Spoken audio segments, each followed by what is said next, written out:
All right. Hi, everybody. I can already see quite a number of persons joining in already. Hi, everyone. Thank you for joining the Women Techsters Open Day. Welcome, welcome, welcome. Please, I'd like to see I'd like to see where you're joining us from, your name, introduce yourself, where you're joining us from, and I'm in the chat section. I would really love to, interact with everyone on this call. I can see quite a number of people have joined in. Wow, a lot of people must have been waiting for the open day. So please join in. All of our speakers and panelists are right here. Okay, hi, Bukonlo are joining from Lagos, Nigeria. Hi, I can see from Kano, Nigeria. Oh, awesome. Hi, Victoria from Lagos, Nigeria. Hi, Opemi from Abuja. Oh, Nigerians, of course. Leading. Oh, hi, Vike from Enugu. Oh, I can see someone from Egypt. Oh, awesome. Hi, Fatima from Egypt. How is Egypt today? Hi, everybody. How are we doing? I know just what are your expectations exactly for today's open day event. I can see Lynette from Kenya. Oh, awesome, awesome, awesome. I really like this. Okay, so I can see oh wow, you're joining from the United Kingdom. Oh, interesting. Nice. Okay, hi Barbara from Kenya. Oh, hi, you're from Nairobi, Kenya. Oh wow, I can see a number of Kenyans. Okay. Oh, awesome. I think someone is saying hi to Buki that is joining from within UK. Oh, that is very interesting. Oh, hi, Brigitte from Buki is waving to, oh, this is very interesting. Oh, hi, Lerato from South Africa. So we have a lot of things packed up today in today's session. And all of our speakers, like I said, are already on the call. And we'll just quickly like to delve into it so we don't take too much of our time. Okay, so we'll quickly go into the opening remarks, and that'll be given by the program's lead for Women Techsters here at Tech for Dev, Blessing Ashley. Hi, Blessing. Hi, everyone. Good afternoon from wherever you're joining us from. I trust you are doing very great. Good afternoon or good evening from wherever you're joining us from, and maybe good morning for some people. This is the Women Techsters Open Day for April edition. It's really exciting to have every one of you join us from wherever you're joining us from. We are always excited to welcome people to the Women Techsters Open Day. Like Ore has mentioned, we have a powerful activity today because aside from this particular open day, we also will be answering questions related to the Women Techsters Fellowship application. So I really want to appreciate and welcome you all for joining us today. Very briefly, the Women Techsters Initiative is one of the initiatives of Tech for Dev. Tech for Dev is Technology for Social Change and Development Initiative. We established in 2016, and we have a mandate to empower people with skills to help them become, access decent jobs, become self-reliant, and be able to cater for themselves. Yeah. So that being said, I'd like to quickly also talk about the different programs that we have within the Women Techsters program. So aside from the Open Day, which speaks to the advocacy bit of the work we do at Tech for Them or under the Women Techsters Initiative, we also have the Women Techsters Bootcamp. The bootcamp is a 3 weeks training where you get to learn within 5 learning tracks. You make your selections within 5 learning tracks: software development, product design, product management, data analysis, and cybersecurity. And then we also have a fellowship. I know a lot of people are here today because of the fellowship. You get further details on the fellowship, but there are 8 learning tracks. It's for 1 year, 6 months of training, and then 6 months of internship. And then we have masterclass. So the masterclass is for people who have between 6 months to 5 years of experience already within the tech ecosystem, and you are probably looking to upscale. So usually for the masterclass, we get a seasoned facilitator or a lecturer who takes a topic within a learning track and focus. So sometimes we have software, it could be product design, it could be product management, it could be whatever it is, it could be blockchain, depending on the learning track of focus at that particular point in time. So yeah, that's that for the masterclass. I'm really excited. I don't want to take much of your time because we have a lot to do today.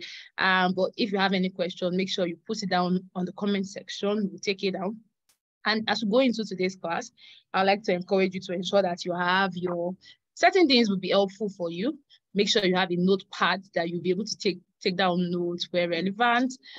Make sure you have alternate internet, just in case you're able to quickly switch your network. Ensure that you have like a writing pad. It could be either your mobile phone or a physical note, and you're able to take down notes around what will be said today, because there'll be a lot of things that will be said and you don't want to miss out on any of it. And lastly is make sure that you put actions to it. So once you've learned about digital skills or different areas within the tech ecosystem, these women will be sharing experiences of how they started and what they are presently doing. It's important that you take action immediately so that you don't forget. And there are platforms for you to take action. You can sign up for the bootcamp, you can sign up for the fellowship, and you can sign up for maybe the masterclass based off the different experiential knowledge. So once again, ladies, welcome from wherever you're joining us from. My name is Blessing, and I hope and wish, and I pray that you have a very good stay this evening. So we're moving very quickly, and I would like to make welcome somebody amazing, she's not just beautiful physically, she's also beautiful intellectually. She's an amazing person. She's the brain behind the work we do at Tech for Dev as well. Ladies, help me to welcome and celebrate the Executive Director of Tech for Dev in person, our quintessential Executive Director in the person of Oladipo. Hi, Diwura. It's good to have you join us today. Hi, Blessing. So extra always. Thank you very much. Thank you. And welcome, everyone. Welcome, and thank you for joining the April 2023 edition of the Virtual Women Techsters Open Day program. We're super elated to have you, all you wonderful women from across Africa, join us today to learn about how to pursue your interest in technology. I would especially like to welcome you all prospective Women Techsters Fellows. I see a lot of activity in the chat section, and I know that you guys are in for a ride today. Thank you for joining us today and looking to learn about how to kickstart your career in tech through the Open Day program. I usually would do this on every Open Day, and I would not make an exception to do it today. I would run us all through really quickly about some highlights from the Women Techsters program. So earlier this month, we ran an application for the cohort 2.6 of our bootcamp. And just last week, Friday, we admitted 3,670 women out of 7,194 applications we had received for the bootcamp across 15 African countries. Also, on the 31st of March, 2023, after a rigorous application process, 6 months of intensive training, we graduated 847 beneficiaries from the Women Techsters Fellowship class of 2023. If you're following us on any social media platform, I'm sure you must have seen a lot of buzz from the fellows who have graduated. These women, they are mothers, daughters, wives, students, workers. They persevered through 6 months of training, juggling life and the Women Techsters Fellowship, striving to become a better version of themselves and a force to be reckoned with in the technology space. I'd like to tell a story, well, maybe not exactly a story, but give an example of one of our Women Techsters beneficiaries who's a fellow of class of 2023. Her name is Faith Olagoke. Faith heard about the Women Techsters Fellowship from a friend and jumped at the opportunity because it was free. She wanted to transition into the tech industry and figured that this was her opportunity. And especially as it came at no cost to the beneficiaries, she chose to learn cybersecurity. And it's safe to say that with Women Techsters, without the Women Techsters program, rather, she would not have been able to add value to her current role. It is amazing to see Faith's journey, and now she's living her dream as a cybersecurity expert. Stories like Faith gives us the strength and the zeal to continue doing our work. And as such, we're excited to announce that we'll be opening the call for application for the Women Techsters Fellowship class of 2024 today, 27th of April, 2023 at 6 p.m. West African time. That's literally in less than 2 hours from now. Furthermore, this year, we're launching into 7 new African countries, which is in addition to our current 15 countries of operation, which then totally sums up to 22 countries. And these countries are Nigeria, Ghana, Ethiopia, Egypt, DR Congo, Tanzania, Uganda, Kenya, Madagascar, Sierra Leone, Liberia, Algeria, Sudan, Morocco, Angola, Mozambique, South Africa, Zimbabwe, Zambia, Rwanda, Gambia, and Botswana. Wow. Earlier today, we had a press briefing just literally talking about all that it is that we're trying to achieve with the Women Techsters Fellowship Class of 2024. Women Techsters is made possible through our organization, Tech for Dev. Tech for Dev is a non-profit organization that creates access to decent work and entrepreneurship opportunities and platforms for Africans.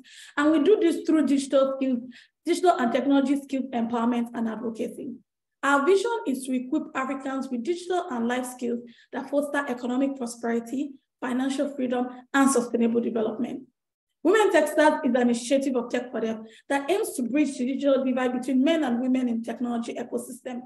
Through our pilot program, the Nigerian Women Techsters, we enabled almost 3,000 women between the ages of 16 to 40 across Nigeria over a 3-year period. And we did this to ignite their interest in pursuing careers and businesses in technology. Driven by numerous success stories from the Women Techsters program, such as the stories of Fatima, Toby, Patience, amongst others, we carved a new ambition and dream to replicate this model across Africa, providing more women access to opportunities to launch careers and businesses in technology. Our dream by 2030 is to reach 5 million women in Africa by empowering them with the knowledge and skills to partake in the technology industry in Africa and the world at large. We believe that empowering change for women across Africa, as well as providing opportunities to access employment and entrepreneurship, would help us achieve a 50-50 male to female ratio balance within the technology space. The Women Techsters Open Day is a monthly virtual program organized for women across Africa to learn about leveraging the power of technology to start and advance their careers and also create technology and technology-enabled businesses. The Open Day is an opportunity for all you women who are here today to interact with other successful women who are panelists today, who have built careers and businesses in technology over the years. And they'll be sharing their personal experiences, speaking about possible career paths and business opportunities, and they'll help you appreciate the importance of acquiring digital and deep tech skills in this digital age. I definitely will not end this without appreciating Microsoft and the Islamic Development Bank for collaborating with us to bring this initiative to life in this program here. And we look forward to continually impacting and improving the economic realities of women across Africa. Lastly, I would like to appreciate everyone for being here today as you commence your journeys to becoming women in tech. And I would like to say a huge and a special thank you to our guest speakers today, Buki, Pelonomi, Noha, and our moderator, Khadija, for taking time out of your extremely busy schedules to share your stories as women in tech. I look forward to a wonderful and fruitful conversation. I will be in the background listening. Thank you very much, and right over to you. Blessing all, I think, all right. All right, thank you so much, Deora, for that. Thank you very much, everyone. And then we'll just quickly move into the fireside chat. And just before that, I would like to introduce our speakers. Like I said earlier, our speakers are wonderful people. But then just before that, we have a video, that'll just speak more to what our executive director just said. So I'll be sharing a video now with us, and just watch it and listen. Yes.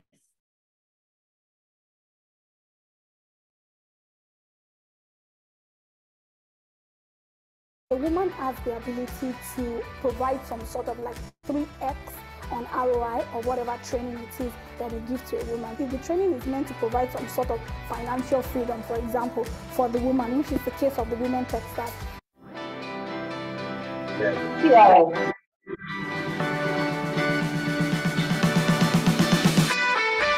There's an African proverb that says that when you train a woman, you train a nation.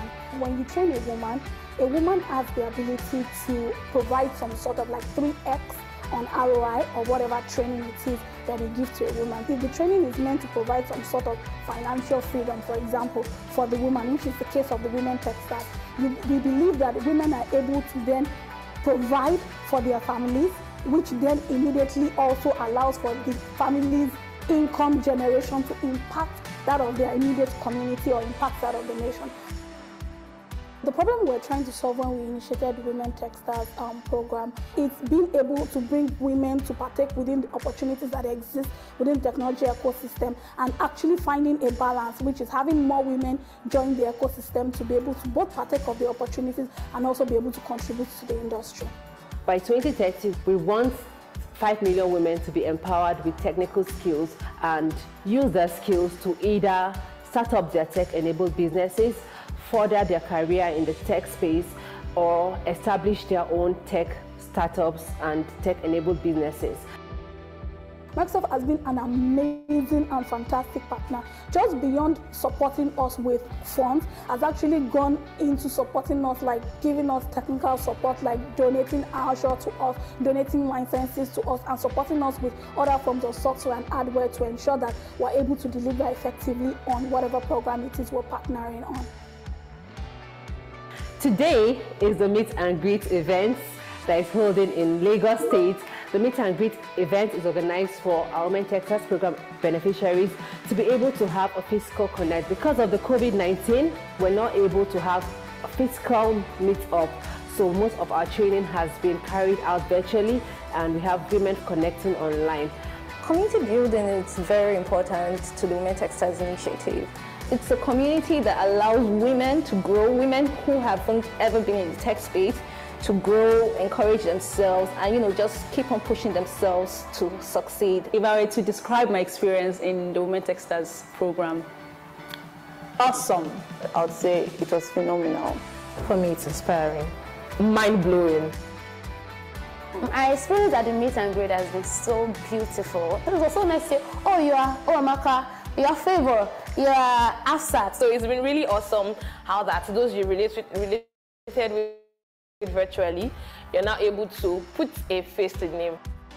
I've tried many things. I've tried to go for other classes and they just didn't work out. It looked impossible. At a point, I just felt maybe this is not for me. Tech for the Women Techsters, Microsoft gave me the opportunity to see that it is for me. And it's a big thank you from this end. I'm so grateful that there's a platform like this that other women can join and scale up in tech. We're doing so much to see that women become better versions of themselves and go out there and explore tech. I thank Microsoft for their open hands, for believing so much in the girl child. I think the best way to appreciate these two wonderful organizations is by not stopping here. To any young woman out there who is trying to get into the tech space, I would say, believe in yourself. You can actually do it. Tech is not as difficult as people think it is. There are tons of career paths within technology that even have nothing to do with you writing a line of code. I mean, for example, there's product design, there's product management, there's data analysis, and amongst others. So I would say to every woman, believe in yourself. Whatever you think you can achieve, you can do it.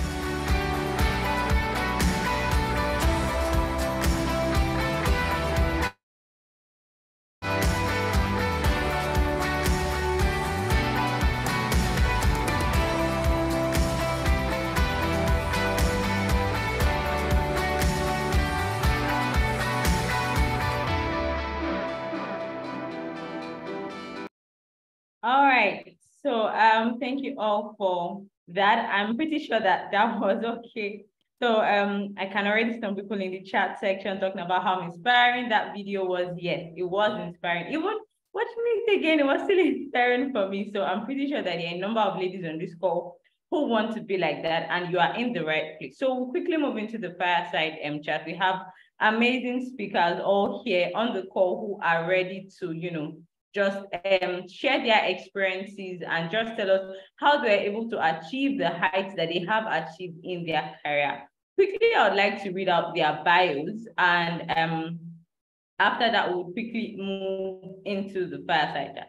So we have Noha Ibrahim, and Noha Ibrahim is a senior product designer with 5+ years experience.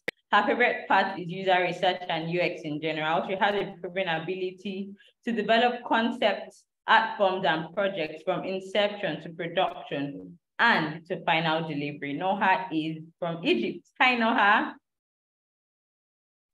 Hi, Arwella. Hi, girls. How are you? Oh, awesome. Yes, nice to see you. Okay, so let me quickly go to the next speaker.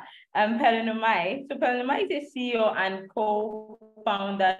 She's the CEO and co-founder of Lelapa AI, a socially grounded African-centric AI research and product lab focused on resource-efficient solutions to enable problem-solving Africans. Pelenoma has spent 8 years in data science domain, leading data science teams in developing machine learning solutions in the finance industry. She has biomedical and electrical engineering degrees from the University of Witwatersrand and an MSc from Tohoku University in Japan, where she did research on deep learning application for neurophysiology. A community organizer, she is the trustee of the Ruth First Jeffrey Memorial Trust and runs the Code Kamoso Coding Academy for girls teens as co-director of the Ungovernable NPC. Pelenoma was named to the 200, she was named among the 200 Young South Africans list in 2019. Hi, Pelenoma, good afternoon. Hello everybody, and thanks for having me. How is South Africa today? Sunny and warm, which is welcome. Oh, interesting. All right, and to our third speaker, Buki Ogunleye. Buki has been in the IT sector for 20 plus years, starting as a system engineer and graduating to architectural design, becoming an enterprise architect before becoming a people manager. She has worked with various technology companies, always selling technology to customers to help them on their digital transformation journey. From Novell back in the days to Oracle as her immediate past employer, and currently she works as the Senior Cloud Solution Architect Manager with Microsoft. Buki is a graduate of Math, Statistics, and Computer Science. She holds a master's degree in Information Systems Management from the University of Stanford and has developed a recent passion for design thinking. Buki has a passion for mentoring others and desires to see more women established in IT. Beautiful. Hi, Buki. Hi, Ore. Thank you for having me. Hi, everyone. Thank you so much for honoring our invite. Thank you to all of our speakers. And we'll quickly move into the fireside chat. So I would like to start with Noha. Hi, Noha. So can you tell us how you first came to know about tech and what motivated you to study its STEM course? Okay, so can you hear me? Yes, please go ahead. Okay, so I've been always fond of tech since I was a kid. So I grew up in a family with two brothers who are really into tech, and they taught me everything. So I remember when we first bought our first computer, I spent much time working on the paint program, painting stuff, and adding all of this. And this grew in me until I learned Photoshop and all the things related to design. So I decided to study computer science. And since my first year at computer science, I started exploring different fields.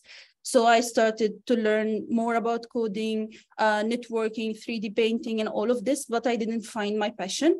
So I decided to take my passion into a profession. So I worked on myself for the design part. That's when I explored the UX part and the product design totally. So I started at my senior year at college. I was a solo learner, reading articles, many books, and watching many videos just to be better. And then I found my first job right after I graduated. So that's my story with tech.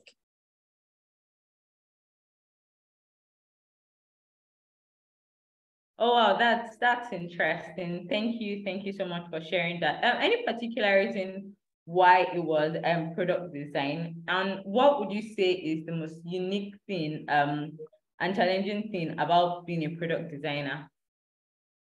Okay, so the most challenging or the unique thing about this field is that you are a problem solver.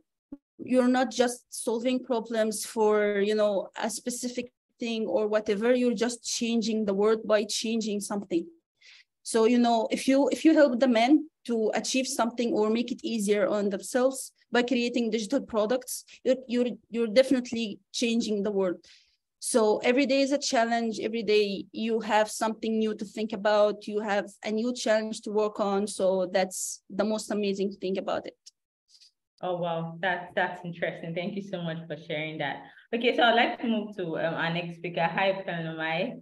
Okay, so could you just share with us how your childhood was and what motivated you to transition to data science. So from your bio, we saw that you have a biomedical or medical engineering background. So how did data science come about? Yeah, so in reference to my childhood, I was one of those kids who spent a lot of time outside, and actually didn't grow up in a place that had a lot of access to external things. The access was quite limited. So I think my father had a computer at home, but we were one of very few households in the area that had a computer at home. So I suppose that was my first exposure, but my mum is a doctor. So I was very interested into getting into medicine.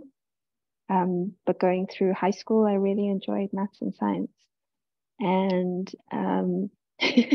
my parents wanted me to study music, and I was very disappointed in their opinions because they clearly were not focused or serious about what I needed to do with my life. But I wanted to study engineering. But I still wasn't sure that I was ready to let go of medicine. So I did one that was a merger of the two, both engineering and medicine. And then slowly but surely got introduced to computers more and more, and got involved with more and more coding from an application-based perspective. So initially when I was taught to code, I hated it. I was like, I'm never doing this again. But as soon as I was using programming as a tool to achieve other things, or as a tool to solve other problems, then I absolutely loved it. And so, yeah, that's kind of how I transitioned into the computer side of things and into the data science side of things, because, yeah, the whole world is information, and processing that helps you be better informed to make better decisions. Oh, wow. I really like your story. I like how that it was just how much you're able to see how many problems you could solve using technology. And, that was just what inspired you, man. So for people on the call who are prospective data scientists, what technical skills would you say are helpful? And I don't know if it was short, but it would help if you could, project your voice. I think we're not hearing you I'm clearly. whispering very softly. Okay. Yeah, Is this better? Now? Thank you. This is much better. Okay, cool. Yeah, so of course the technical skills for data science are very important. The main one, of course, is Python, and then from there it kind of depends on what kind of area you want to apply yourself to, whether it's in the computer vision space or the NLP space, or whatever area it is that you're looking at. But Python, from a programming perspective, will probably get you the furthest, and you can take your technical skills from there. But from my experience within the data science space, what is really lacking and what helps to set people apart is more of the other stuff around the technology. You can teach anybody to program, but what is more difficult to teach is like understanding the scope and the problems of a particular space and how to apply that technology to that problem, or having the industry type knowledge to get something going, or the expertise in a particular area. So for example, if you do want to apply machine learning in the medical space, it's useful to have that background knowledge in order to see where the gaps are. So yeah, of course, programming will get you quite far, but if you want to take it a step further, then developing who you are and what you're able to do from a holistic perspective, whether that be just having an idea of product design, for example, what Noha has been talking about, or product development and things like that, it really, really helps. Oh, wow. Oh, thank you so much for sharing that. That's pretty interesting. And hi, Buki. So it's quite interesting from your bio that you studied a STEM course at a time where not so many girls were, studying it. So what exactly informed your decision as a young girl? And did you have any role models in STEM at that time when you decided to go study a STEM career? Thanks, Ore. And that's a very great question. So first and foremost, I didn't have any role model. There was really no one to look up to. I didn't have any female role model in tech, and I didn't even know anyone in tech when I studied it. So for me, it was more like, so when I was in secondary school, I loved math. I still love math, but you know, my greatest strength was math. So for me, I needed to study something that I know I would thrive in, right? But I didn't want to study maths because back then, if you study maths, you're automatically a teacher. And I didn't want to be a teacher. So I kind of just looked then at what are the courses that I could do with my math skills. And engineering was the most obvious one. And I saw computer engineering. I mean, I didn't want chemical engineering or all these other flavors of mechanical. So I just picked, I mean, for me, I felt, okay, computer engineering, it was new, it was niche. Nobody was really doing it. Let me go for it. So that was why I stumbled in computer science. So I really didn't have any role model, no one to look up to for me.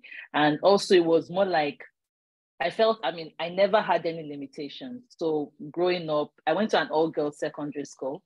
And in my because we're all girls, maybe, you know, everybody strives for great things. So there was never any limitation.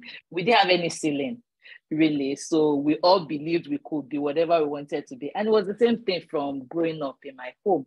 You know, I grew up in a house where boys and girls were the same. There was no demarcation, there was no difference, right? Really. So the only limitation was if the older you are, the more you do. So whether you're a boy or a girl, everybody did everything. So we're all seen as equal. So I never experienced those limitations growing up. So which was why I strived and I was able to do such a course. Oh, that's really good. That's really good. I like your story. So for everyone who's listening, all of our attendees, I know you will have questions for our speakers. So there is a section for Q&A just here on Zoom. So you could just input whatever questions you have. And I can already see some people in the chat talking about how lovely and beautiful your story is, Buki.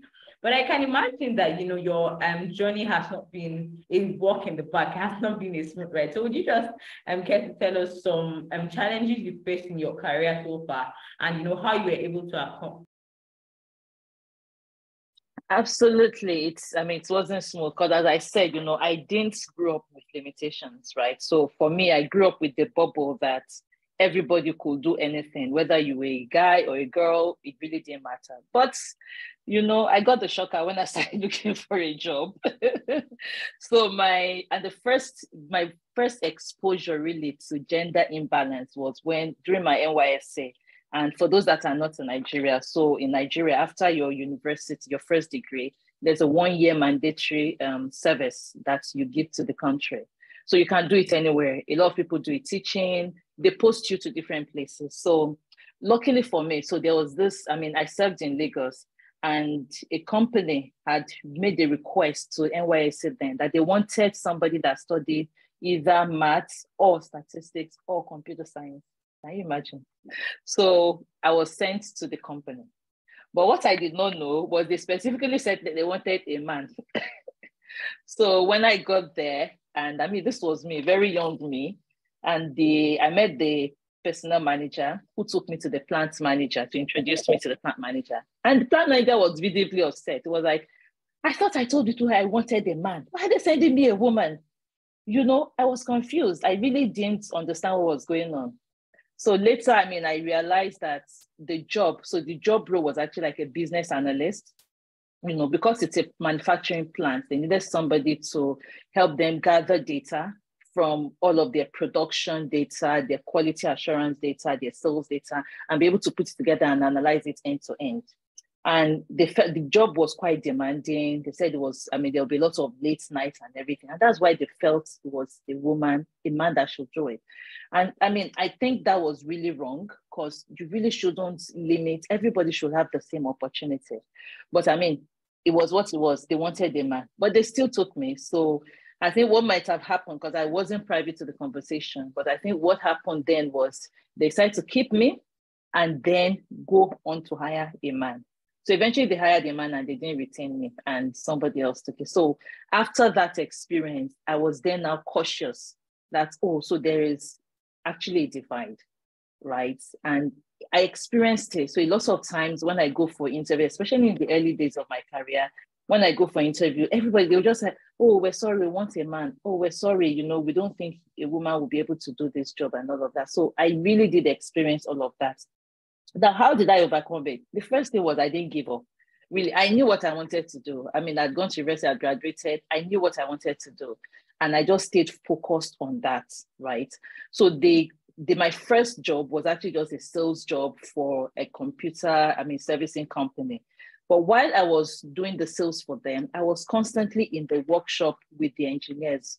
All the engineers were men, but I was always with them, hanging around them, gisting with them, looking at what they were doing, learning from them. Once I was able to save some money, I bought myself the MCSC study guide, and then I started developing myself and started learning. I got a job with the computer training school where I was able to train and also work. The money was very minimal. At this stage, I was barely making anything, but it wasn't about the money. I was still living in my family house. I was being fed. If I run out of money for transport, I could borrow money for transport. So it was all about me learning. I just really wanted to. I was consuming knowledge like it was food for me. And that was really what got me. That was how I was able to, get over that stereotype that, okay, you're a man or a woman. Because by the time I then got my first major job as a system engineer, where I was really implementing and deploying software, there was nobody could tell me, oh, we wanted a man or we wanted a woman, because I was doing as much, if not much more than the men I was working with. I was the only woman amongst the engineers then, but I was really delivering more. I was, because of my dedication to that job, that I was able to get my first OEM job with Novell.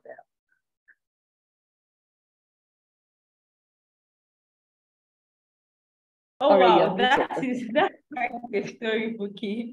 And I like that you mentioned just how they expected a man, but then you went as a woman and you were still able to do the job and deliver. I like that, because it just shows that your skills in the end, the results you are able to bring out is all speak for you. And quickly, I'd just like to move to Noha. Hi, Noha. So far as a product designer, could you just tell us what's the most challenging thing being a product designer, and especially being a woman in a leadership capacity? And have you ever faced any form of discrimination? Yes. So that's quite storybooky, first of all. So that's really inspiring. For me, it was not much the same, but it happened, since starting to study computer science. You girls know, at the college itself, the number of girls at the college is not as much as the boys. So working on the projects with boys, delivering a task or whatever, you were always looked at as someone who were blue smarter than the rest of the room. That's when we started just to prove ourselves to the boys or to the community, just to be better, But since I started working as a product designer, I faced this issue for, back 4 or 5 years ago at my first company. Working as a junior designer who is a girl and having many boys working as product designers. Some of them were leaders, but I wouldn't say leaders because they were supposed to take our hand and make us better, but they did the other thing. Keep telling that you're not good enough or you're not doing what you have to do, or all of this. That was something that stressed me out, and it put so much pressure on me just to prove myself. And I remember that I spent days like sleeping 4 or 5 hours a day, and the rest is studying and working on myself.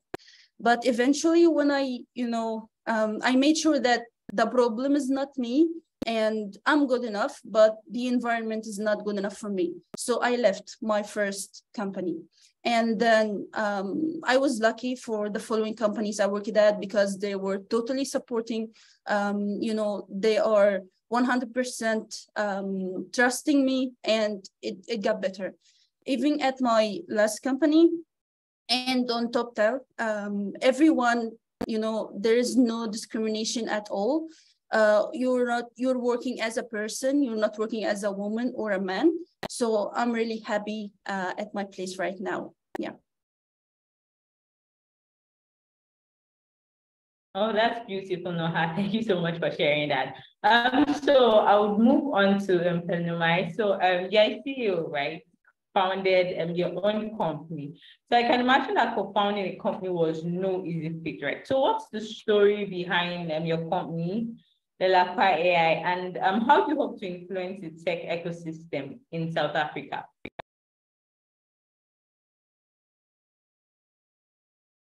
I am muted. Hi, Pelumai, I am muted. Is that better? Yeah, so I think my story. Yes, very much. Thank you. Okay, cool.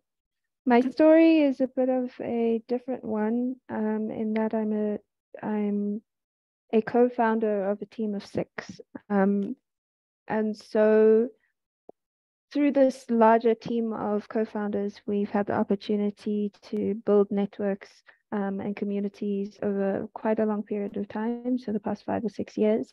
And now we're at the point where we're able to take advantage of the relationships that we've been working on over this time in order to help us establish this company or the startup and to get it going. In terms of finding clients, in terms of finding funding, in terms of finding talent to come and work for us.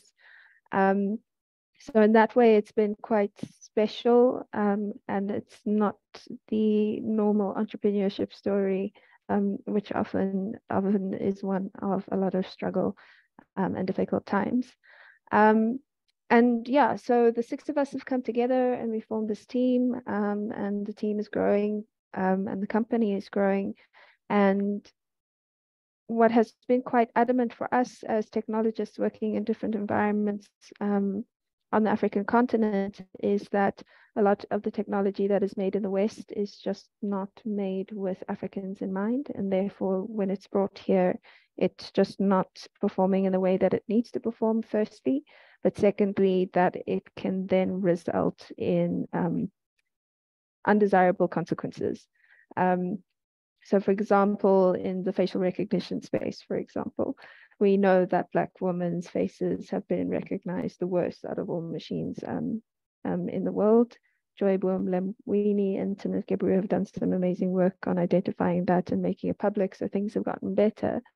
But this is only one story out of many, many, many, where the technology that is created and imposed upon a particular group of people isn't necessarily made for that group of people. And so Lelapa AI is bringing a wider variety or increasing the diversity in terms of the people who are creating the technology, whether that be from a gender perspective or from a ethnicity perspective, or even just a background in terms of class type of perspective. And taking those understandings and our learnings in order to create technology that's made for us, and then also technology that is functional in our environments, because of course it is Africa and we have developmental challenges, like South Africa is having lots of power cuts, and there's issues with connectivity, and there's issues with water and things like that. So we can't always just take what is developed in the West and plonk it here and expect it to be effective. So that's what the company is aiming to address. Oh, wow. Thank you so much for sharing that. Although I still struggle to hear a bit, but I like how that you mentioned that your company is trying to solve problems, not just problems, but African problems, right? Unique problems that are unique to Africans, because it's easy to develop something in other parts of the world, but it might not work because right here in Africa, we have a different culture, we have different ways of doing things. So that's very interesting. I'll quickly move to Vicky. And Vicky, I would just like to say that your career growth shows a great deal of, hard work, dedication, consistency. I mean, you've worked with quite a number of companies, from Hewlett-Packard to, Oracle, and yet currently at Microsoft. So how have you been able to combine the demands of work with your responsibilities at home, family, and all of that? Thank you very much for that question, Ore. And I think the first thing really is dedication. And I think it was Noha that mentioned that the fact that, you know, this is what you want to do, you just need to put in your all in all to doing it. And I was quite blessed, I must say. So, you know, when my first major job as a system engineer, I worked for a Novell partner. And I didn't know I was being watched, right? I was just doing my thing. I was putting in all my all in all. But the MD of Novell Africa was watching me, and he offered me a job. And this was at the time when a lot of OEMs were in Nigeria. So he offered me a job working for Novell, representing Novell in Nigeria, 100% work from home. And I was pregnant for my first child at the time. So I worked for this company for almost 5 years plus, and I had my 2 kids. So it was seamless. It was just there. I was working from home. They were paying for my internet, and I had my kids. I had time to raise them at least to a level where before they got into nursery. So it was really, really very good for me. And even after that, so every other job I've got, even at a point when I had a job that I had to go to the office every day, I always had that work-life flexibility where I could spend 1 or 2 days work from home, you know, while also going to the office. But on the other hand, also, I mean, their father was quite supportive because he was also, I mean, at the time when I had to go to work, they had started school when I started a job that I had to go to work every day. And he was taking them to school and picking them up. Then I moved to Abuja. I mean, for those in Nigeria, you know how life can be very easy in Abuja.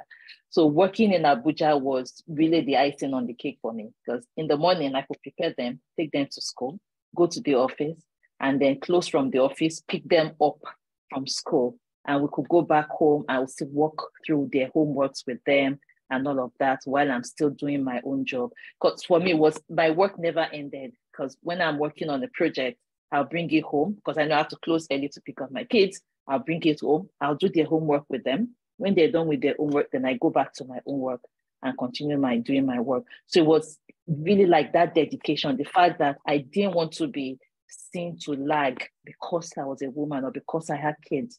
You know, I didn't want my job to suffer, and I didn't want my kids to also suffer.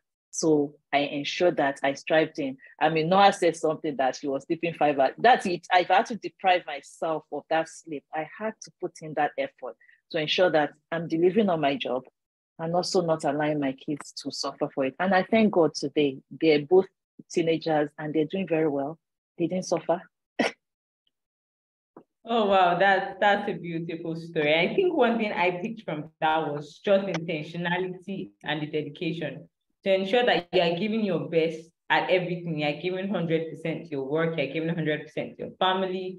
You know, you're making sure that you're doing what you ought to do at the right time. So thank you for sharing that, Boki. And then back to you, Noha. So from your profile, you currently work at TopTal, right, as a senior product designer. So can you describe the work you do there and how you were able to get in, and possibly, you know, technical skills that have helped in your career as a product designer? Yes, sure. So my work at TopTal is like working with the wolves. You know, you're in a room with a kick-ass team, and they are all smart and they're all amazing, and you're always competing with them. And we work on different projects, helping many clients around the world, like in the medical field or in the tech, or even the students at college who are working on graduation projects for MIT or whatever. We take care of that all. Actually, my hiring process was not successful from the first time. I had to take the hiring process twice because I failed the first one. I had some stuff to work on myself, not only from the technical part, but also from the personal part. So for example, I needed to train my thoughts for the problem solving. This is for the technical part. And from the personal part, you know, I had this feedback that I'm being too hard on myself, and you know, while the presentation, I'm always like, I'm not concentrating enough, and I had to be calmer. and be better at the presentation skills. So I spent 3 months. This is the time I took for preparing for the second round of the hiring process. And thankfully that I made everything better and I passed. So that was, one of the hardest experience for me before joining, but I learned a lot from these people and I'm really happy at TopTel.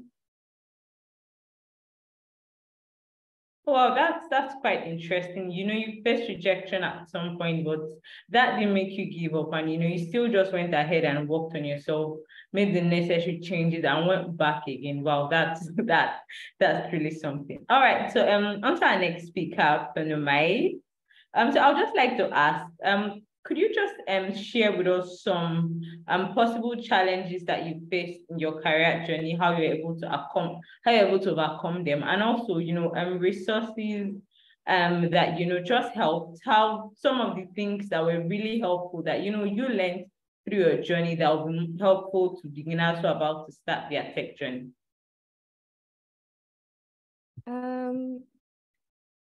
Yeah, so I think some of those challenges have already been touched on by Buki and Noha with regards to being a woman in the tech space. And I think it's really beautiful to be on a call and to talk about how much harder we've had to work to be acknowledged, but it also breaks my heart that we have to do so much more in order to get the same thing. But I think for me, in terms of overcoming challenges along the journey, something that's been super useful is not seeing challenges or failures as challenges or failures, but rather opportunities to learn and grow. That has been a mindset that for me has been particularly useful to just pick my things up and keep going when things have not turned out the way that I wanted them to, and always see it as, the universe working in my favor, and maybe it's not this thing, but there's something else that is meant for me that'll be better. And then when those opportunities do come along, to take them. I think that it can be quite scary to, for example, imagine going to study overseas or applying to internships over your summer periods when you want to be relaxing and not doing anything. But getting yourself out there and getting as much experience as possible in different areas and different spaces, whether that be through a fellowship program or an internship program or a scholarship program or things like this, is already a really great start in terms of helping you build that resilience and that confidence, so that when challenges do come along, that you're able to face them, because they will come, and there will be many of them. And it's not about making sure that they don't arrive. It's about making sure that they don't knock you down permanently and that you're still able to get back up. Oh, wow. Thank you so much for that, Pelumai. Wow, that was really something.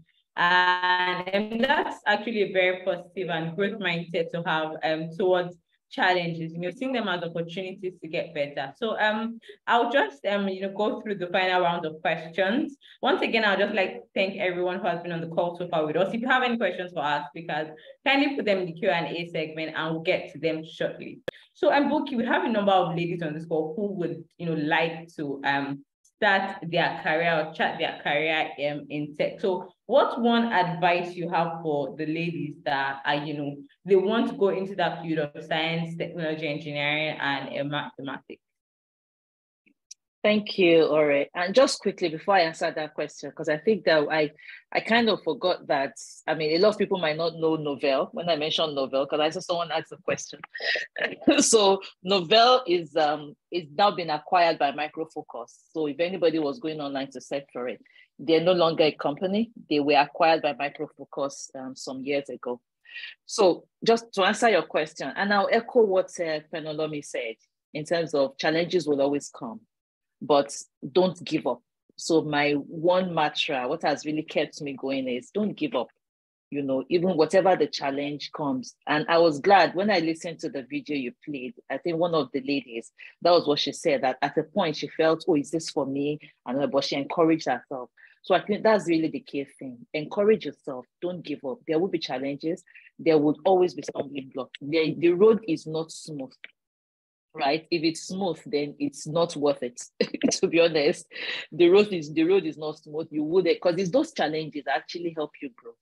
It's those challenges that drive you to strive for more, to want to learn more, to want to do more, to want to prove yourself. So the one word or one sentence I would say is don't give up.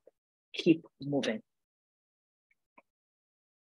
Don't give up. Keep moving. So you heard that from Vicky. And I think I saw something in the chat just now where someone mentioned that they have known you since your days of Oracle. Yes, that's you, Vicky. And yeah, they are number one fan for not giving up on their tech part. So wow.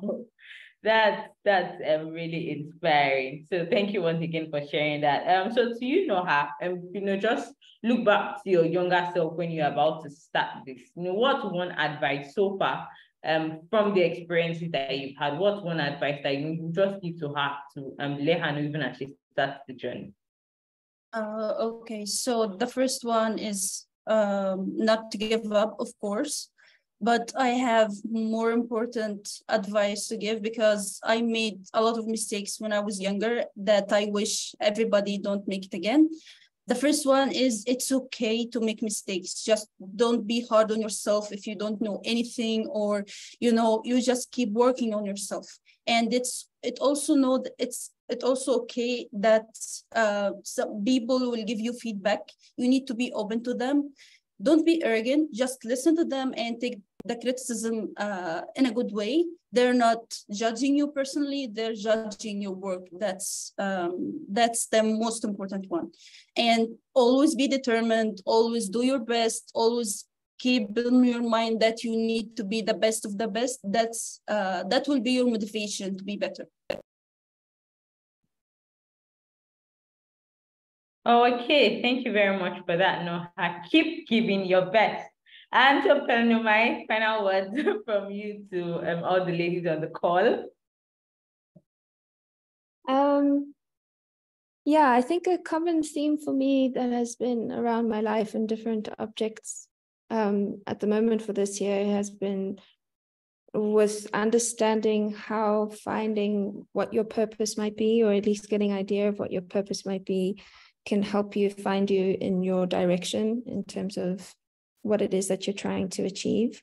Because I'm hearing that there's a lot of this, don't give up, just keep on pushing. But I think it can be really difficult to keep doing that when you don't know where you're going. And I don't necessarily think you need to know where you're going, but I think that whenever you're heading in a certain direction, that direction should feel good. So although you can keep your head down and you can keep focusing on getting better marks or applying to new programs or pushing really hard and doing really difficult things because you think it's right, it's also always important to take a step back and make sure that it's serving you and taking you in a direction that you know is one that you want to go. Yeah. Oh, okay. Thank you so much for that response, Bernomai. And ladies, I know that you must have learned a lot. I mean, I can see so many things in the chat section where people are talking about how inspiring that was, and how they have been motivated just by hearing your story. So thank you once again to all of our speakers, to Noha, to Bernomai, to Buki. Thank you so much for taking time out to share your experience with us. And we'll quickly move into the Q&A session, and there are so many questions here. So I'll just, let me just take this first one here that is addressed to all three speakers actually. So Pelnomai, here's your question. The question goes, what are your limitations? Or rather, what are limitations to finding, what limitations did you have while you were studying? I think that what are your limitations finding during your studies in tech? Okay, I see the question. Did you get the question? Yeah, I can see it. Okay. So, I mean, it wasn't a huge thing for me, but definitely, I think finding funding in something that I wanted to do was kind of difficult. I think limitation finding during your studies in tech. Okay, I'm going to assume that this is asking what my limitations were if there were any. The question isn't quite clear. Okay. Yeah, so finding funding to study within a technical field was a limitation. Of course, the imbalance with male and female and all of the stuff that you have to deal with that comes with that was also a limitation. In terms of trying to understand exactly what I wanted to do, I think it can be very daunting when you're not sure whether what you're studying is what you want to do. But I always like to remind people that you can switch your career at any point you feel like it, because there's always another path and there's always another option. And if that option or path is better for you, then it'll be better for you. So yes, I did move from biomedical engineering into data science, and now I'm an entrepreneur, much to my disappointment. But it is possible to do. And yeah, again, I think limitations is just another word for opportunity. So yeah, I hope that answers the question. All right, thank you for that, Anumai. Hi, Buki. So there's a question here that says, how did you feel when you were rejected in your first job search, and were you encouraged by treatment? And how does anyone overcome stereotypes? Okay, well, I wasn't discouraged. That's it. I really wasn't. I mean, it didn't feel good that I was rejected. And as I said, it wasn't something I was familiar with. Rejection. I wasn't familiar with rejection at the time. So it was hurting, because I remember I went home and I told my sister, I'm like, why would they, So, but I wasn't discouraged, really. In fact, it encouraged me more to prove to them that you wanted a man, but I could actually do this job. And I actually did prove, even though I wasn't retained for the job, but I know I made a mark at the company where I worked. And, it's also helped me to get started and to actually continue building myself.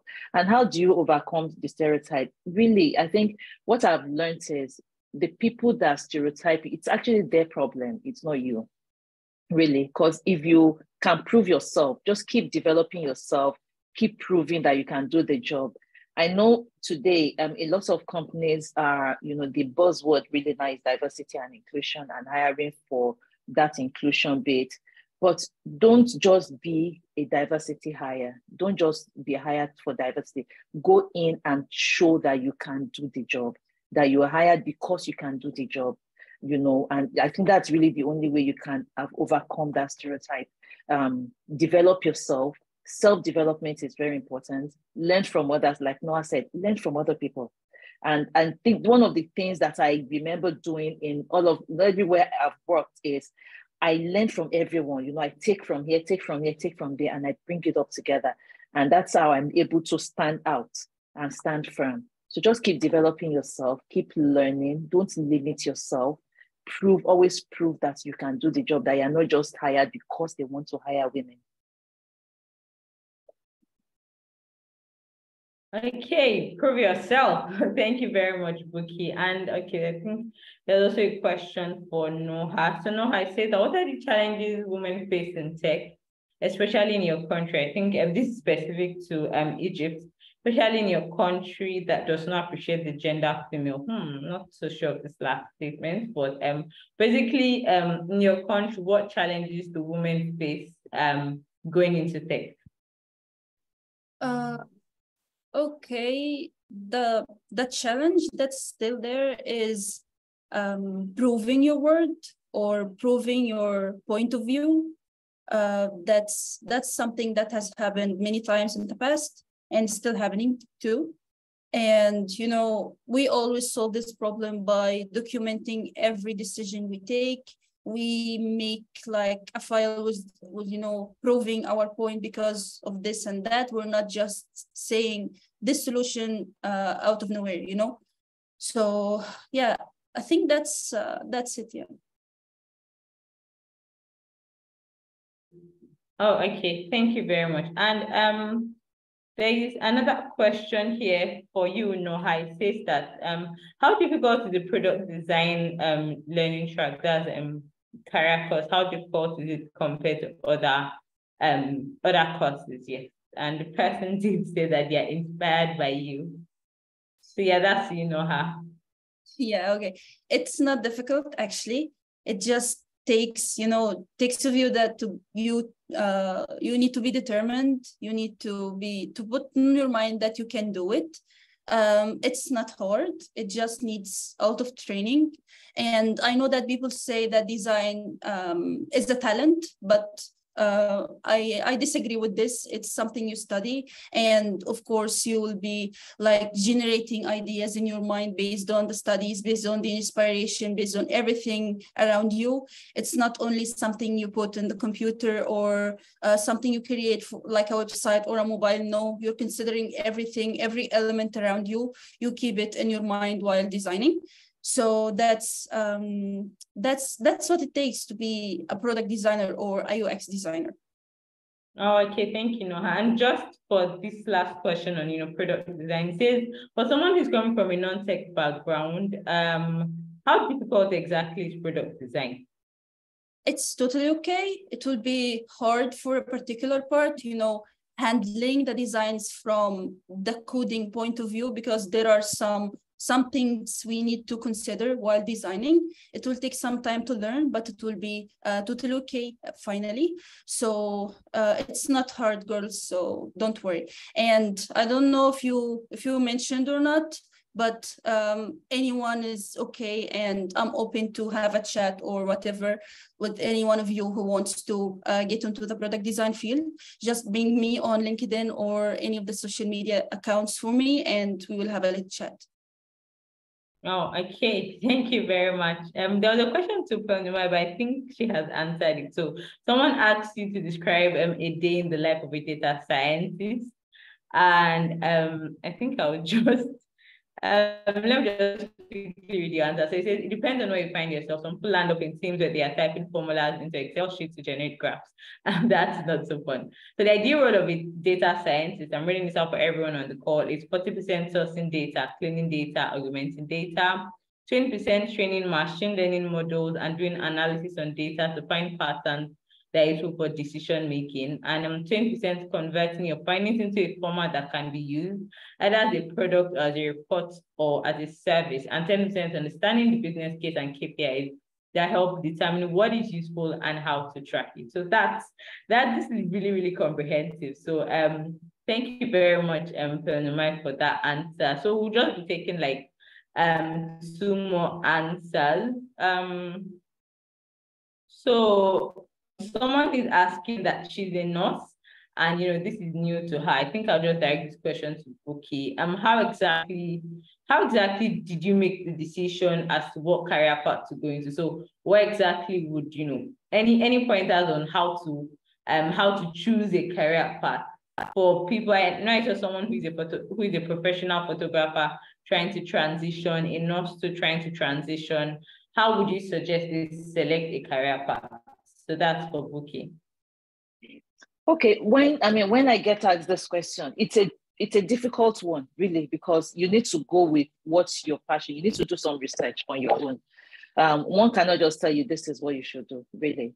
And it might not be a one-to-one transition like that, like because you studied nursing, then this is what you automatically do. You might have other passion. I think it was Dewura, when she did that intro video, that she was saying that it is not every tech role or any tech field that is coding. There's so many other things that you can do there. So my advice is you need to do some research, right? Someone cannot just tell you this is what you do. So go online, research the different fields and what is required. I know I was answering a question where someone was talking about maths as well. Do I need math? You don't need maths for everything. So yes, there's coding, there's data science, there's product development, there's project management. It is also part of tech. There's projects, you could just be a project manager. So you need to do some research on the different fields, read up about them. The one that then interests you or ignites your passion, you then go through the training. There are lots of beginners training that you can get online or on LinkedIn. And even, I'm sure what Tech for Dev is doing as well, you can actually choose a path that is not so technical. So for someone that did nursing, for instance, you can do something that is not so technical. You can decide to go with project management. and just do it simply. You learn how technology is implemented, and then you can manage such projects, you know. So it's really about individuals going online to do their own research, to find the different fields, and then the one that ignites your passion, to go with it. Oh, wow. Thank you very much for that. So, you know, you have to do research, you have to find out what ignites your passion, and, you know, go with it. I'm still on Buki. I can see a question here from Okoye. Person says, I must confess that, good everyone, I must confess that this webinar is really worth it. Thank God I did not miss it. We are glad you did not miss it. And the question is, if you want to start a tech career, sorry, I just missed that. If you want a tech career, is it advisable to learn on their own, or is it better to get a mentor? Buki, what do you think? Well, in this day and age, there's so many people. So yes, get a mentor. Because I said I didn't have it, not that I didn't want, I wish I did. If probably I had somebody, I would have, I probably would not have stayed so long before I knew which path I was going. Because when I started, at first I started with developing code, because that's what I learned as a computer science student. We just learned programming. So I came out and I started learning programming before I realized that it really wasn't for me. And then I started doing system engineering and all. So maybe if I'd had a mentor early in years, I would not have spent like 4 or 5 years just still trying to discover myself. So it's always good to have a mentor. If I don't have a mentor, have mentors. Really have multiple mentors, learn from different people, learn from their experiences, let people guide you, lean on others, learn from others. So you can self-develop. Right, you can self-develop. If you can't afford training, you can take advantage of this kind of free trainings that Tech for Dev is doing. If you're choosing, if you can't do that, develop yourself, right? Someone said, Book, you'll be my mentor. So yes, develop yourself, develop if you're self-developing, but yes, please have mentors, have people that will check on you. A lot of people reach out to me just on LinkedIn. I don't even do them from Adam, and I provide guidance and direction and help them with their career development. You really need someone that is seasoned to help you grow on the journey. Okay, thank you so much for that, Buki. And to our final question to Numai. So it says here that what's the place of data analytics in medical field generally? I think this person is in the medical field. And just to piggyback on that question, how long does it take to be job ready as a data scientist? I know when a product gives you headache that you're doing, how do you get refreshed to, what do you do to get refreshed and, you know, get back on it? Was those 3 questions all at once? So I think the first one was job ready for data analysis and how to get into data analysis. Sorry, I can't see those questions you were talking about. All right, so the question is on data analytics and how exactly does it relate to the medical field of the first part? Yes. Okay.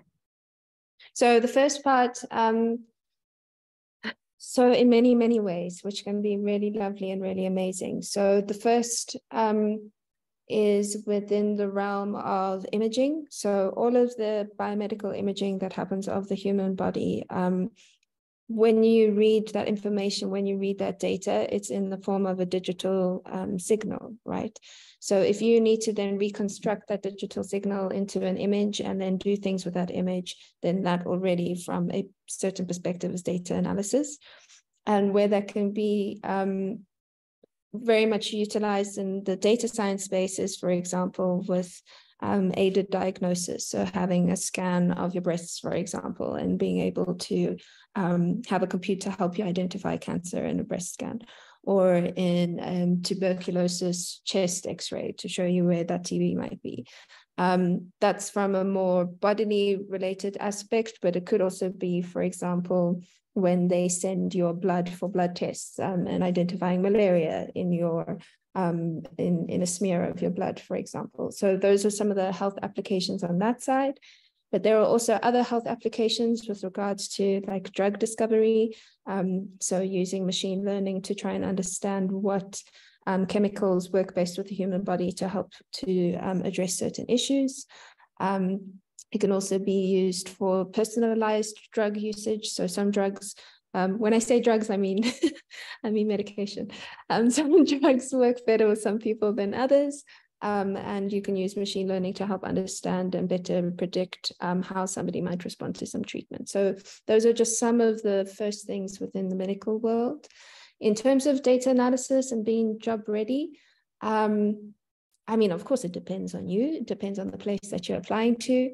But for like really basic things, it is possible that you do it in like, and I don't want to sell you dreams, but it is possible to do it in like 6 months, where you then go through an intensive boot camp, for example, on Udemy or edX or Coursera, that takes you through the entire life cycle of being able to do a certain part of the data analysis field. And if you then get into an internship role or a very junior position from there, that is possible. It could just be crunching numbers from an Excel sheet and generating visualizations to better understand a particular process or something like that. That is possible. And then the last question, I can't remember what that was. Oh, I think that was just when you get projects that are not working, how do you get refreshed? So you could just quickly answer that in 1 minute so we can move into the AMA session. I'll give a quick response where yesterday I came up with the term innovation graveyard, because I think this is not just a problem. Yeah, it's such a huge problem where people have such amazing ideas around technology and the problems that they can solve, and they build a prototype or come up with this great idea, and then it just goes to the innovation graveyard to die. But again, with finding out a purpose and understanding what it is that you want to achieve in the world and the place where you want to make a difference, that is a really good way to energize you. There's another way in which you just work in a field that makes you really, really annoyed or really, really angry. So I know a couple of people who work in the bias space, and because they're investigating bias around gender inequality and discrimination, they're just angry all the time. So they always have energy to keep going. I don't suggest that way though, because I don't think it's healthy. I think it's better to find something that you're really passionate about, and that will help keep you going. Oh, all right, thank you very much. And unfortunately, we won't be able to take any more questions due to time. And thank you once again to all of our speakers. Thank you to Noha, thank you to Buki, thank you to Kolonumai, thank you for taking out time to, just speak to the ladies on the call about your experience. I know how they can get into it. So we have gotten to the part where quite a number of people have been expectant for. It is the AMA session, and that is the Ask Me Anything session. And this session will be moderated by myself. And I would have the honor of calling on my colleagues at Tech4Dev. Hi, Blessing. Hi, Tony. Are you on the call? We have quite a number of questions here already, just waiting to be answered. Hi, Tony. Hi, Blessing. Hi, Ore. Yeah, I can hear you. Oh, awesome. So we had the press briefing for the call for application for fellowship earlier today, and it was announced that the call will be the application will be opening by 6 p.m. West African time, and we are just a few minutes shy of that. And so quickly, we just have some questions here, and I will just start with the first one as regards the fellowship. So there's a question here that says, can people from Libya be accepted into the fellowship? Is Libya one of the countries?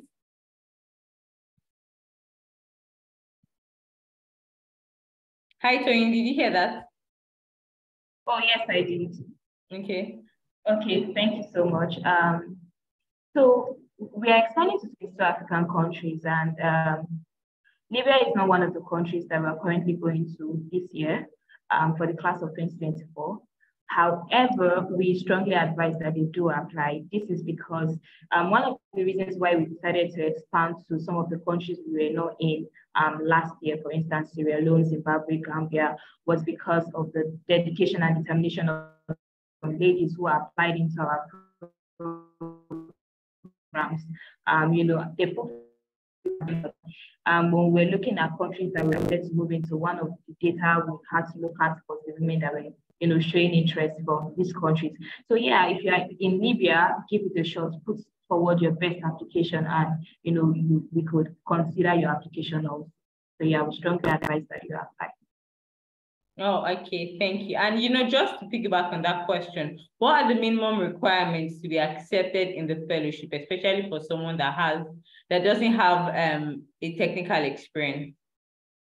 Okay, so the fellowship application is an intermediate digital skill training, which means that we might not really be able to take you through the entire basic level, right? It's important that you at least have you at least have digital skills, right? You might not have strong intermediate knowledge or strong knowledge on the learning track that you're applying to, but it's important that you have basic foundational knowledge on that learning track, because it's intensive, it's 6 months, right? And we're trying to take you from a space where you're starting out to a space where you can get entry-level roles and internship roles.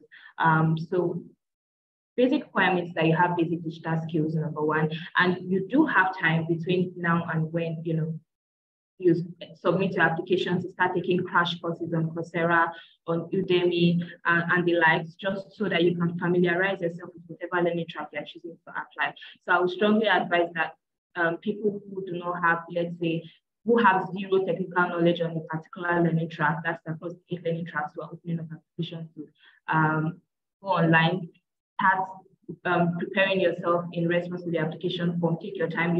Some courses require, let's say, 30 hours, 40 hours, 20 hours, right? So you can dedicate that time to, brushing up your skills to be ready, because one of the stages for the application is to take a technical assessment, and the assessment is going to test your basic digital skill and also a foundatory knowledge in the learning track you're applying. So go online, take courses on Coursera. If you have applied to our Women Techsters Bootcamp, that's a fantastic opportunity. So in 3 weeks, you'll be learning, foundatory knowledge on that learning track that you applied to also. So yeah, and also we look at language criteria, we able to speak and write English, and you must have a good command of English language, basically. So yeah, so a couple of other criteria that were put in place. Your motivation must be great, and the likes. As we proceed, you get to learn more about the entire stage of the application and what the criteria that would be important for you to take. Oh, okay. Thank you very much, Tony, for that. So, hi, Blessing. I have a few questions here I'd just like direct to you. So, first off, there's a question here that is just requesting for a difference between the bootcamp and the fellowship, such that people will be able to understand exactly, because I can see some people saying things about. Then there's also a question on someone who has already applied for the bootcamp, the current 2.6 cohort, has been admitted and asking if they can also, apply for the fellowship too. So Blessing, please just go ahead and answer that. All right, thank you so much, Ore. Hello, everyone. I want to believe you can hear me. So the difference between the Women Techsters Bootcamp and the Women Techsters Fellowship.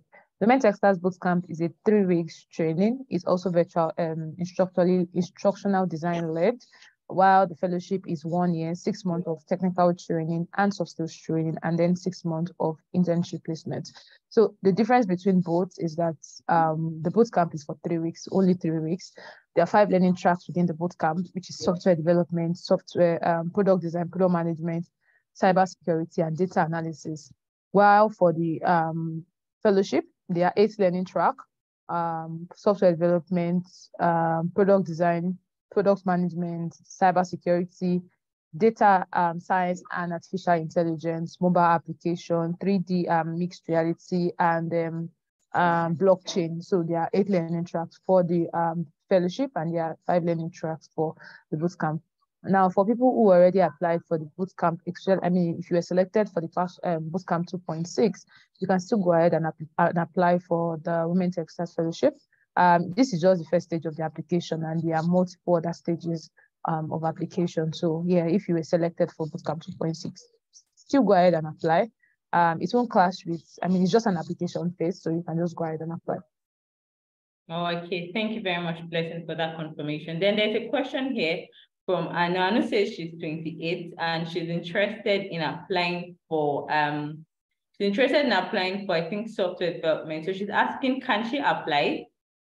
What is the age bracket for those who can apply?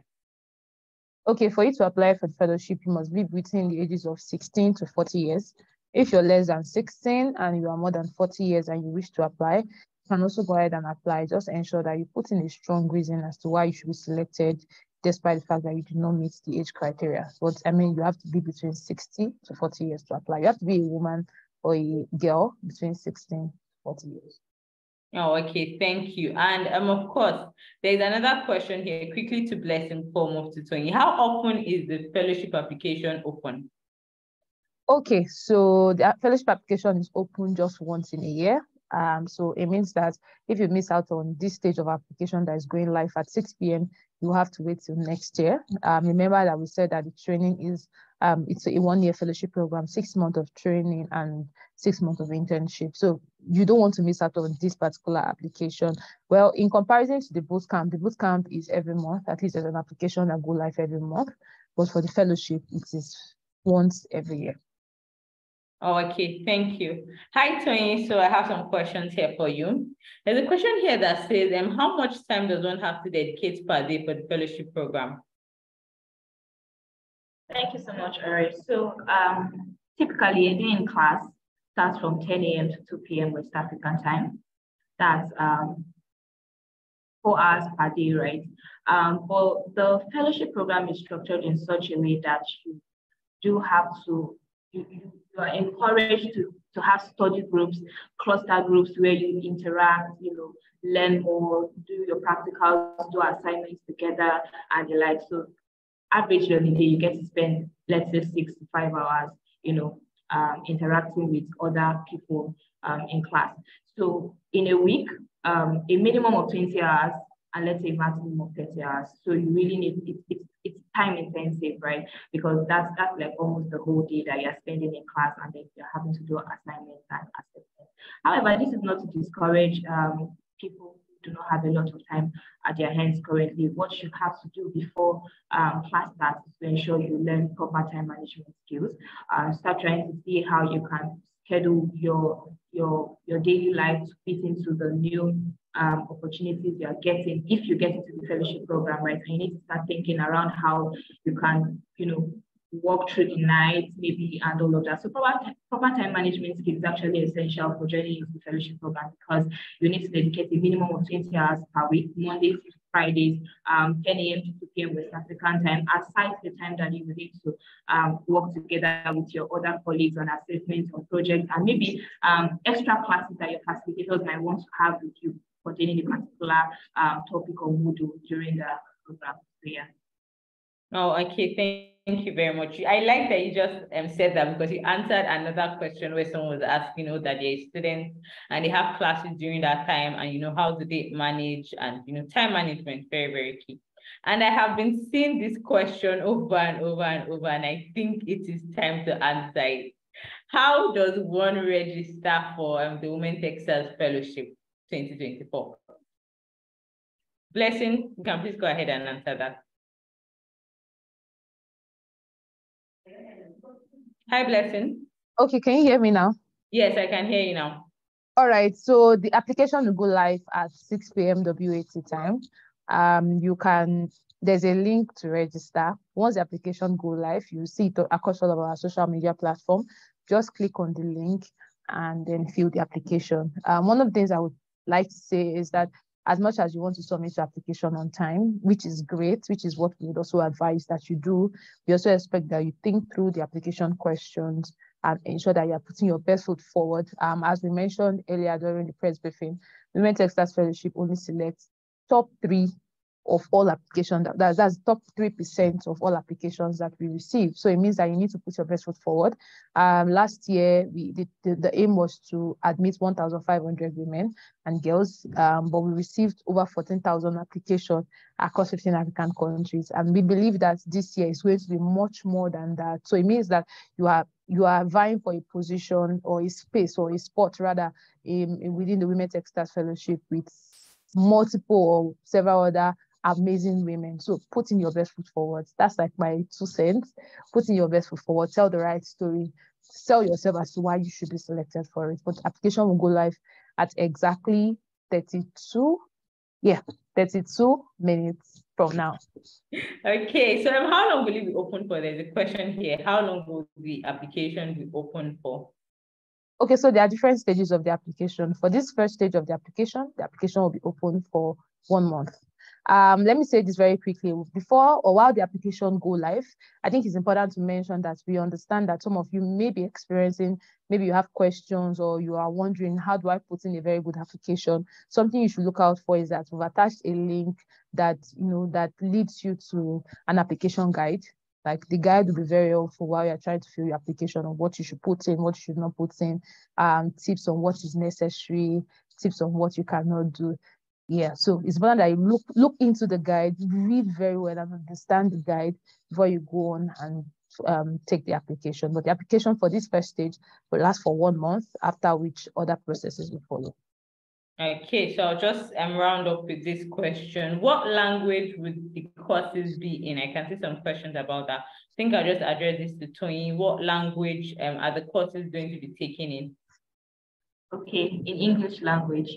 Like I said earlier, one of the criteria for being selected into the Women Techsters Fellowship is a strong command of English language. While we'll understand that those from other countries that do not have English as their official language might not be able to speak in English as fluent as those that do have English language as their official language of communication. It's important that you are able to comprehend in English, listen in English, understand English, write in English, speak in English. So the language for training, instruction, both for the technical training and the soft skill training and every other communication that will probably go, you'll probably have during the fellowship program is going to be in English. Oh, okay, thank you. And Blessing, just the last question for you. The link, where exactly is it going to be? Because I can see people asking, where's the link going to be? And is it only people in Africa that can apply for Tech for Dev program, Women Techsters program?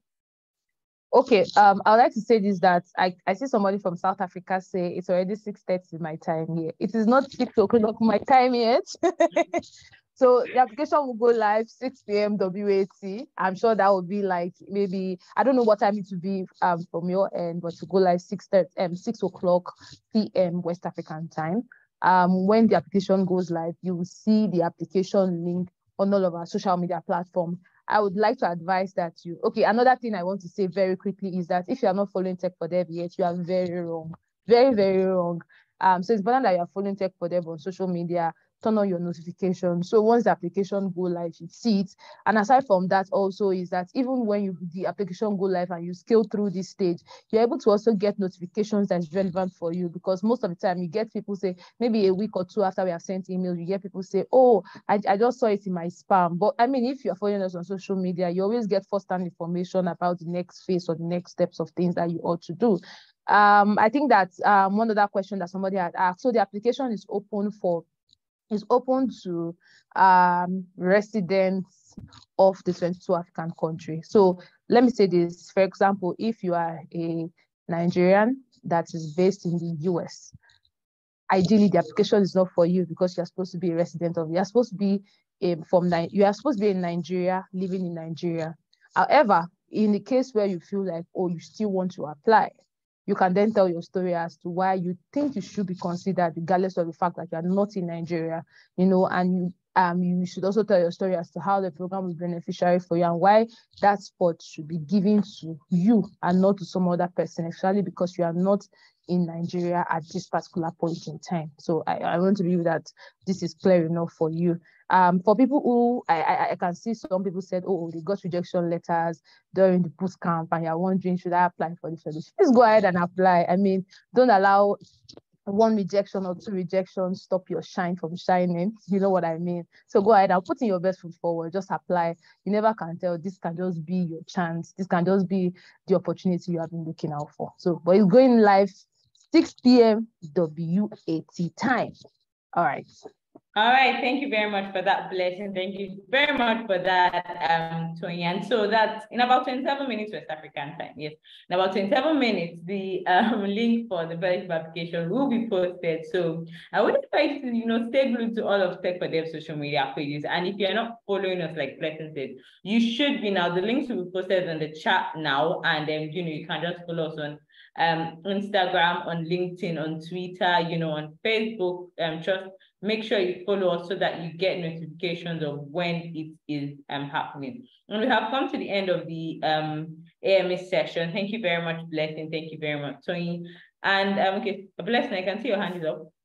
Yes, please. I want to quickly address something very, very quickly. Okay. I can see within the comment section that somebody has said that majority of Nigerians were chosen for the boot camp. It is unequal distribution among participating countries.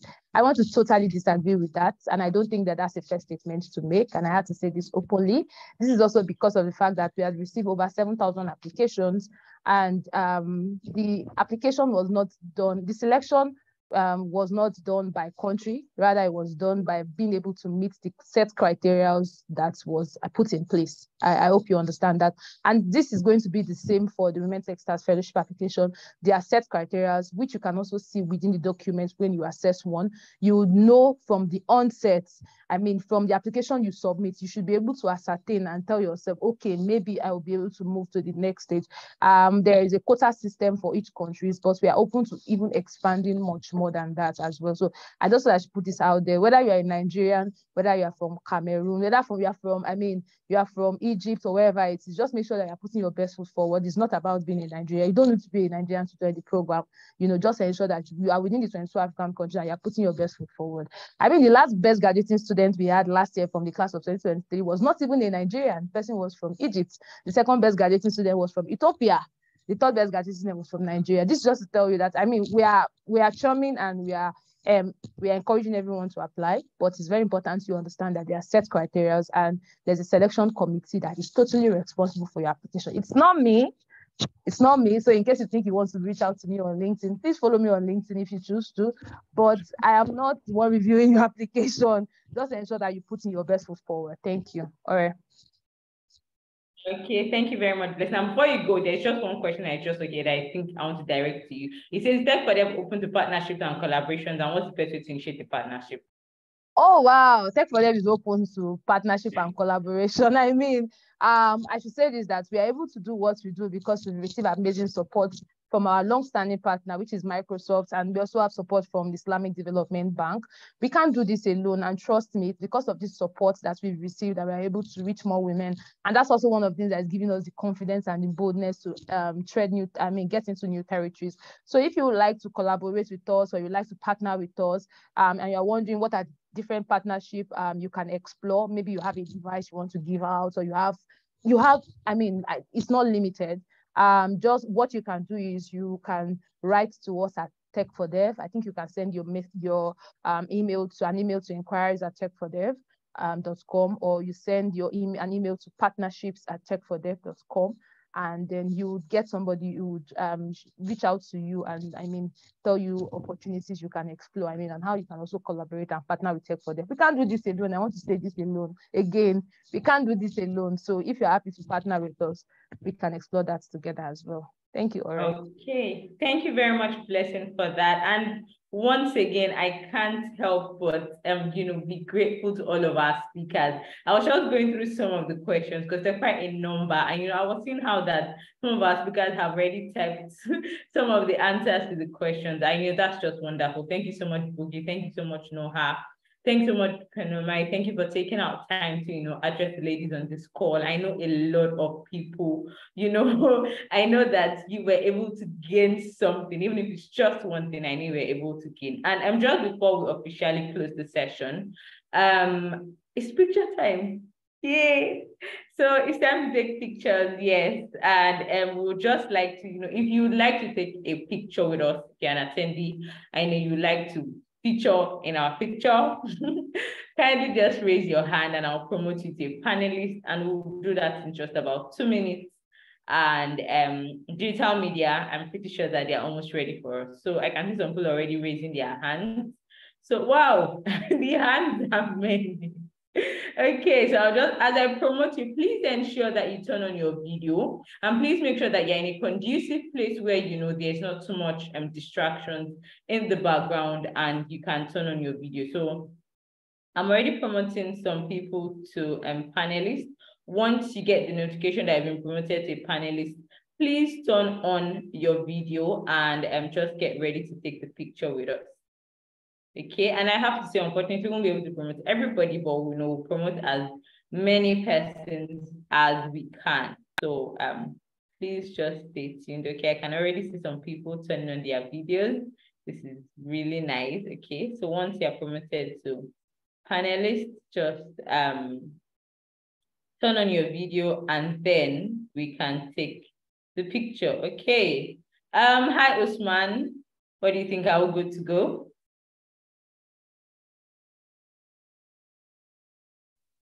Okay, I think I've gotten quite a number of people. Hi Usman. I don't think I can hear you. I can't really hear. Okay, but I'm pretty sure that Usman, okay.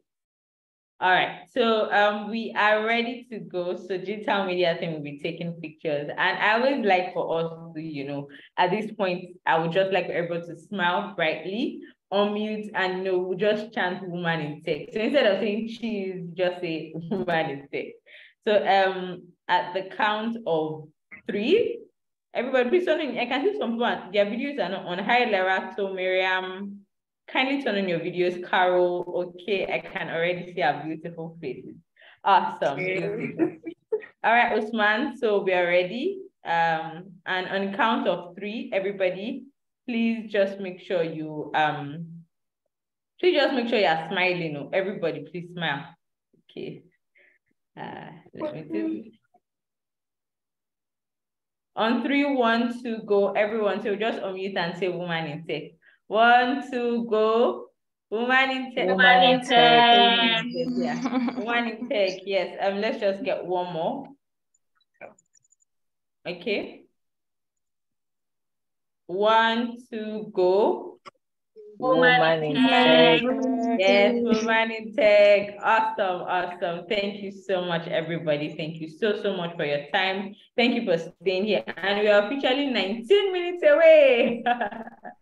I can't wait. So yes, please, if you'd like to apply, you should go to our social media pages now. Social media pages will be added to the link now. And you could just search for us. We are Tech for Dev on Instagram, Tech for Dev HQ on Twitter, Tech for Dev HQ on Facebook, and Tech for Dev on LinkedIn. Thank you once again to all of our amazing speakers. We have finally come to the end of the April edition of the Women Techsters Open Day. Thank you everybody for joining in once again, and it is goodbye from our end. Bye everybody. Bye bye. Thank you. Bye. Bye.